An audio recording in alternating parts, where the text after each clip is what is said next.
Olá, boa noite. A Polícia Civil já investiga um duplo assassinato ocorrido na noite de ontem na zona centro-sul de Manaus. Pai e filho foram mortos durante uma suposta tentativa de assalto ao comércio da família. O crime, que chocou os vizinhos, aumentou a sensação de insegurança no bairro, considerado pela própria polícia como área vermelha por conta do tráfico de drogas. Já se passava das 8 horas da noite de quarta-feira, quando Antônio Monteiro, de 65 anos, dono desse mercadinho no bairro Aleixo, na zona sul de Manaus, e o filho dele, Alain Monteiro, de 27 anos, se preparavam para fechar o comércio. Do lado de fora, testemunhas já observavam que um carro com 3 homens dentro e uma mulher rondava o local. Os bandidos estavam monitorando tudo. Em determinado momento, perceberam que o mercadinho estava quase vazio. Foi aí que resolveram agir.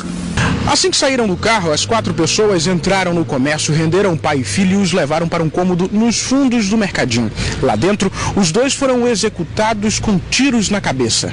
Os próprios bandidos fecharam a porta. Eles entraram, fecharam as portas. Quando deu em torno de 30 segundos, eles escutaram 2 disparos. Foi dentro. O pai morreu no local. O filho ainda foi levado ao pronto-socorro 28 de agosto, onde já chegou sem vida. Nas proximidades do mercadinho, são poucas as pessoas que falam sobre o duplo homicídio. Alguns vizinhos dizem que nunca souberam de nada de errado envolvendo o dono do comércio, o senhor de 65 anos. Mas pouco quiseram falar sobre o filho dele. Eu fiquei preocupado, assim, pensando, será que foi um acerto dentro da bocada falando? Mas os meninos aí não são de executação. O comércio fica no térreo de um prédio de 3 andares onde Alain morava com a esposa. Esta região da cidade de Manaus é considerada área vermelha pela polícia por conta do tráfico de drogas. Os assassinatos foram registrados como suposto latrocínio. Porém, o caso está sendo investigado por 2 delegacias especializadas, a de roubos e furtos e a de homicídios e sequestros, por também haver indícios de acerto de contas. E durante a madrugada de hoje, no Parque São Pedro, na zona oeste da capital, um comerciante foi baleado na cabeça durante um assalto simulado pela própria companheira da vítima, que acabou presa horas após o crime. De acordo com a polícia, Bruna Marques dos Santos, de 21 anos, teria pago R$4.000 para 3 homens executarem o homicídio. O trio também acabou preso no bairro Terra Nova, zona norte da cidade. Com eles, a polícia apreendeu um revólver calibre 38 com munição, além de um videogame e vários celulares. O comerciante foi atingido na cabeça e segue internado em estado grave no Hospital João Lúcio. E uma dupla suspeita de praticar roubos foi presa após se envolver em um tiroteio com a Polícia Militar no bairro Compensa, zona oeste de Manaus. Os suspeitos estavam em um veículo supostamente roubado e, ao serem abordados, teriam disparado contra a guarnição, que reagiu. Um dos disparos atingiu o pneu traseiro do carro. De acordo com a polícia, ninguém ficou ferido. Com a dupla também foi apreendida uma arma e munição. Em 2015, segundo a Secretaria de Segurança Pública, os roubos e furtos de veículos aumentaram 5% aqui no estado. Um tipo de crime que segue engrossando as estatísticas da polícia. Só no mês de janeiro, mais de 300 veículos foram roubados no Amazonas, de acordo com o levantamento da Delegacia de Roubos e Furtos de Veículos. Por outro lado, o número de veículos recuperados também vem crescendo. Geniel chegou cedo à Delegacia de Roubos e Furtos de Veículos na capital para registrar o roubo de um carro da empresa dele, que aconteceu na tarde de quarta-feira na zona norte da capital. Um funcionário que dirigia o veículo foi surpreendido por criminosos armados. Foi abordado por 2 rapazes e uma senhora aproximadamente de 45 anos. Colocou a arma nele, denunciou o assalto e levaram o veículo. Em Fiat Estrada, de cor vermelha, de placa NOR 1745. De acordo com a Secretaria de Segurança Pública do Amazonas, os roubos e furtos de veículos tiveram um aumento de 5% em 2015. Esse ano, somente no mês de janeiro, foram registrados 319 roubos e 216 furtos de veículos no estado. Mas o delegado também destaca que o número de veículos recuperados é positivo. mas é muito bom frisar que os carros e motos recuperados no mesmo comparativo de 2014 e 2015, houve um aumento considerável em torno de 30%. No roubo, é aquela pessoa que aborda a vítima, empregando normalmente arma de fogo, ou seja, com violência ou grave ameaça.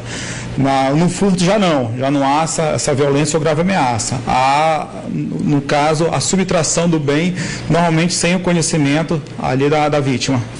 Mas visadas pelos criminosos, as motocicletas ajudam a puxar o aumento dos registros na polícia. Júlio teve a moto roubada em abril do ano passado. 5 meses depois, a motocicleta foi localizada no município de Quari, mas com a pintura e a placa modificadas. Eu não sei se estava em Quari esses 5 meses, né? Mas que me levaram, já ia fazer 5 meses, quando me ligaram.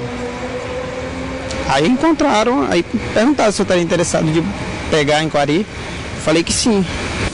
E foi no município de Quari que no fim do mês passado, uma operação da Polícia Civil resultou na apreensão de mais de 10 carros roubados na capital, quando também 5 pessoas foram presas por receptação e uso de documento falso. Nós verificamos nas investigações que há 3 grupos criminosos que atua em Manaus.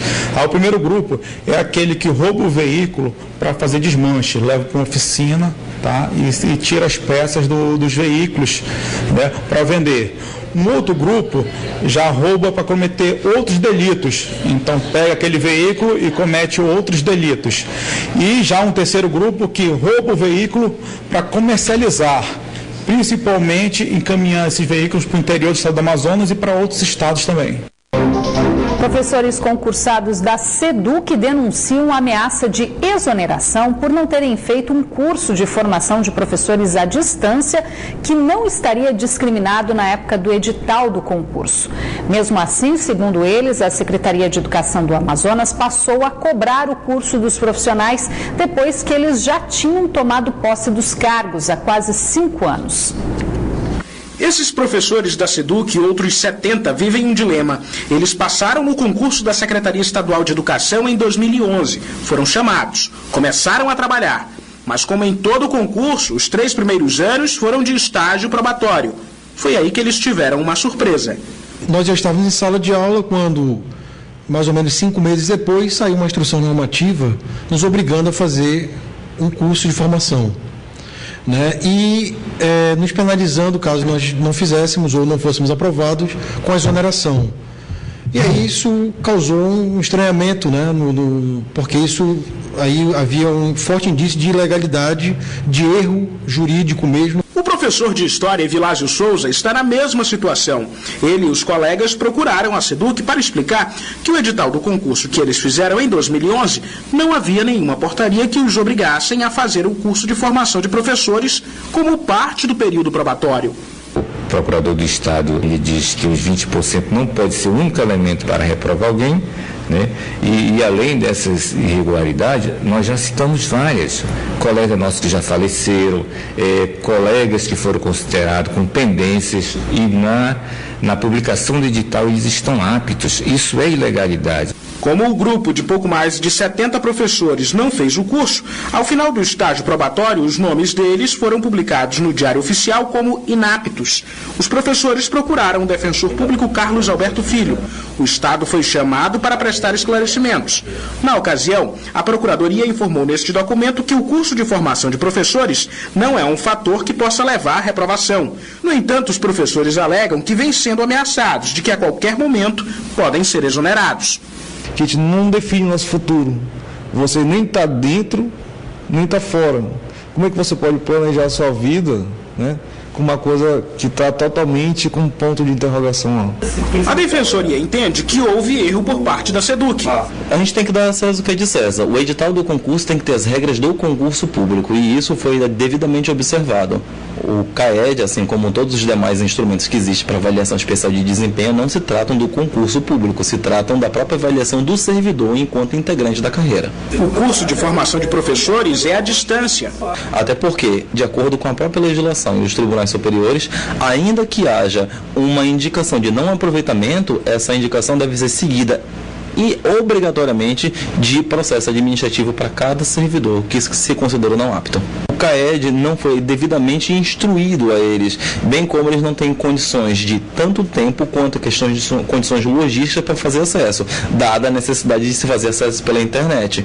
Por conta disso, a Defensoria compreende que deveria ter tido um esclarecimento e uma instrução mais adequada da utilização dele e das suas respectivas consequências. Na próxima segunda-feira, termina o prazo para a SEDUC responder alguns questionamentos que o defensor público fez à Secretaria de Educação do Amazonas. Até o momento, os professores vão continuar em salas de aula, mesmo que tenham sido considerados inaptos no Diário Oficial. A justificativa que os mantém no cargo é de que, até agora, eles não tiveram direito de se defender. Por meio de nota, a Secretaria de Educação do Estado informou que seguiu a legislação ao condicionar a efetivação dos aprovados em concurso público ao cumprimento de estágio probatório. A mesma nota também diz que, conforme a legislação, cabe aos órgãos contratantes a definição do estágio probatório, que no caso da SEDUC optou pela realização de um curso de qualificação docente.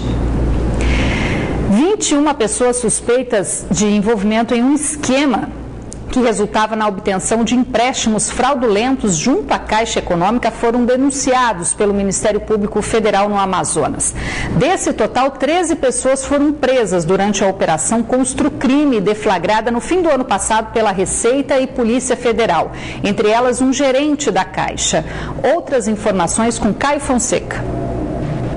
O Ministério Público Federal do Amazonas denunciou 21 pessoas por envolvimento em uma organização criminosa especializada na obtenção de empréstimos fraudulentos junto à Caixa Econômica Federal.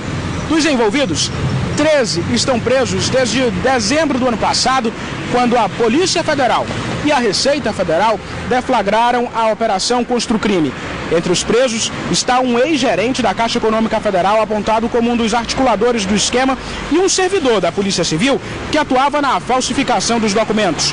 A organização criminosa utilizou 18 empresas para realizar 35 empréstimos. O valor desses empréstimos, preliminarmente falando, se aproxima de 4.846.000. Com este dinheiro, foram adquiridos imóveis em nomes de laranjas e depois revendidos. As parcelas nunca foram pagas. Os acusados devem responder por associação para o crime, lavagem de dinheiro, gestão fraudulenta, estelionato, falsificação de documento público, uso de documento falso, corrupção passiva e corrupção ativa. Na denúncia, o Ministério Público Federal ainda pede que os envolvidos devolvam o dinheiro com a correção monetária. Caio Fonseca, para o Band Cidade.